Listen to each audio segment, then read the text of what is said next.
Let's start with Jon Snow. A man so sad that his depression has Jon Snow. At first we were afraid, we were petrified. Should have let the wildlings kill that little shit who lied. Then Melisandre cut his hair and she ad-libbed a weird prayer. And it seemed to work. Yeah, cause he did not lay down and die. Oh no, not I, said Jon. I will. And then he reunited with Sansa Stark for the battle against Ramsay Bolton. Almost died but then won because all's well that ends with Vale. And also guys, he's not just 50% Stark and 50% low-born wench. He's actually 50% Stark and 50% Targaryen. Still 100% bastard though. Oh no, Jon, he will survive. A girl has no name. A girl has no eyes. A girl gets beaten up by tiny Lena Dunham a lot. A girl has to kill Lady Crane. A girl fails to kill Lady Crane. A girl gets stabbed. A girl has no health insurance. A girl gets saved by Lady Crane, who then gets killed by tiny Lena Dunham. A girl kills tiny Lena Dunham. A girl kills Walder Frey and feeds his sons to him. A girl has no chair. Let's talk about Sansa Stark, the Ross of Game of Thrones. Twice engaged, twice married to 4 different men. She starts the season by running away from her sweet husband Ramsay Bolton and ends it by letting his hounds loose on him. In between, she reunites with Jon, convinces him to fight for Winterfell, becomes besties with Brienne, manipulates Littlefinger, and also finds the time to stitch herself a new dress. To know more, buy the book Bolting from the Boltons, the complete Sansa Stark story, out this July 16th. Bran Stark, the storyline that sees the explosions of the most number of truth bombs. Truth bomb number 1. Children of the Forest actually made the White Walkers. Matlab, Frankenstein pad lete yaar. Truth bomb number 2. Hodor's real name is actually Vilas, and he is Ritesh Deshmukh's father. Truth bomb number 3. Benjen Stark is alive. Well, kinda. Truth bomb number 4.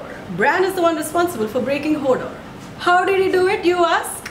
He used his Vogue machine. Truth bomb number 5. Bran also discovers that Jon's parents are Rhaegar Targaryen and Lyanna Stark. Oh, it feels so good not to do the equation R plus L equals J. Truth bomb number 6. Bran is now the three-eyed raven. You know what that means, right? He is now the opposite of Jon Snow. He knows everything. Everything.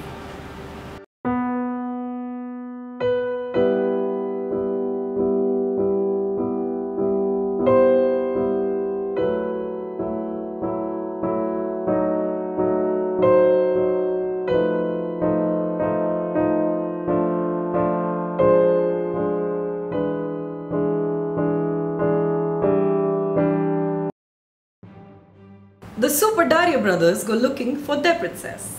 But Jorah can't touch this because homeboy's got grayscale. Jorah, touch me, touch me. And Dario can't touch this either because as soon as Meereen is safe, Daenerys dumps him. Speaking of Daenerys Targaryen, mother of dragons. Last season she had a bit of a problem child situation.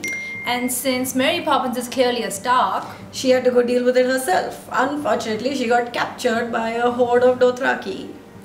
And gets taken to Waste Dothrak to join the Dosh Khaleen, the widows of the dead Khals. Hey, if they have internet there, she can watch How to Train Your Dragon. She doesn't have internet there. So instead, she goes and sets all the Khals on a fire. Just gonna stand there and watch me.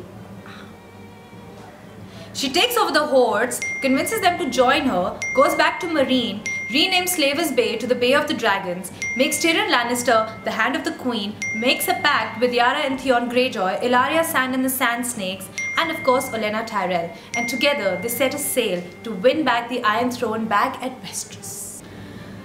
Jaime Lannister. He had to watch Myrcella die and bring her body home. He did whatever Cersei asked of him. He fought the Small Council, he fought the High Sparrow, and then when he was stripped of his duties as Lord Commander of the King's Guard and sent to Riverrun, he went to Riverrun. He recaptured the castle and he even gave Lord Frey a slap on the wrist. All for that Cersei. But she slept with him once during the season, so I guess it was all worth it. And he even met Brienne and then waved her a tearful goodbye as she escaped Riverrun. Sexual tension was off the charts. The High Sparrow turned Queen Marjorie and Tommen against Cersei. They sent away Jaime, they abolished trial by combat, and they set a trial date at the Sept of Baelor. A trial she was gonna lose. And so she did what any sane woman would have done in her position. She blew up the Sept. She killed them all. And that's why the Slytherins all sing, Cersei is our king! Ladies and gentlemen, presenting Anuya Jakatdar as King Tommen! What's up, motherfuckers? I'm Millennial King Tommen Lannister. My king game is not on fleek. IDK what to do, TBH. I want to protect my mom and my bae, Marjorie. You know what? I'm gonna go throw some shade on the High Sparrow. Oh shit, I'm brainwashed. Oh shit, my mother killed everyone. You know what? Fuck this shit. I'm out. Tommen out. Tommen dead. Doran Martell, Dead.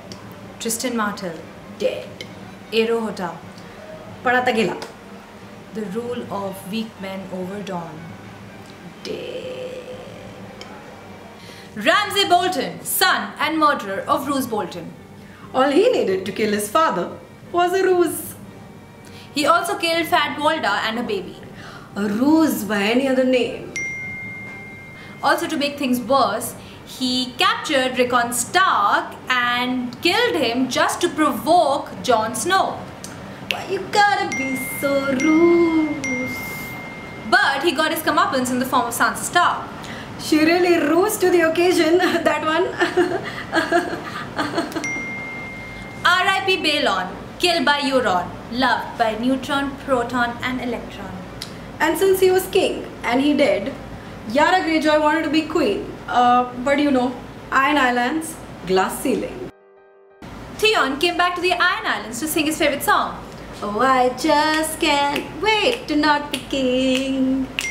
And he cast his vote for Yara, but Yara was not queen. Because before she could win, Euron decided to throw his hat into the king's moot ring. And so he won. Because Trump over Hillary, am I right? So Yara and Theon take the ships and run away to seal a deal with Queen Daenerys. As for you, Euron, Euron. On his way to becoming a maester, Sam takes Gilly and little Sam to Hornhill, which is a bad idea. He gets humiliated by his father, who also humiliates Gilly.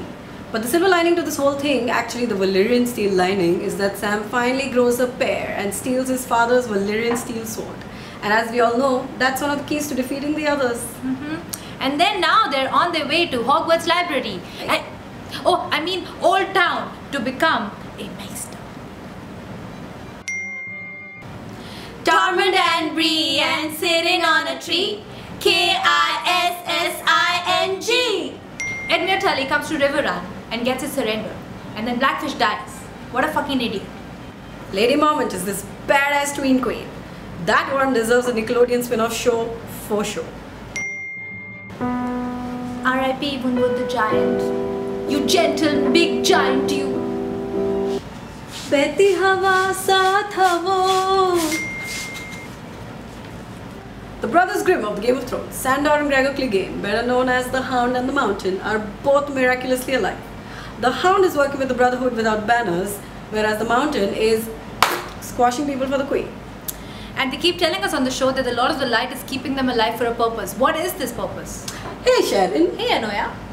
Do you think that the Lord of the Light has a very high electricity bill?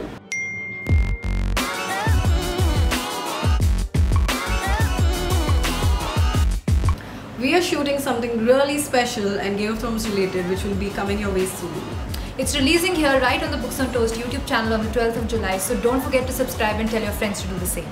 Reread the books, rewatch the seasons. Because winter is here. And the night is sharp and full of errors.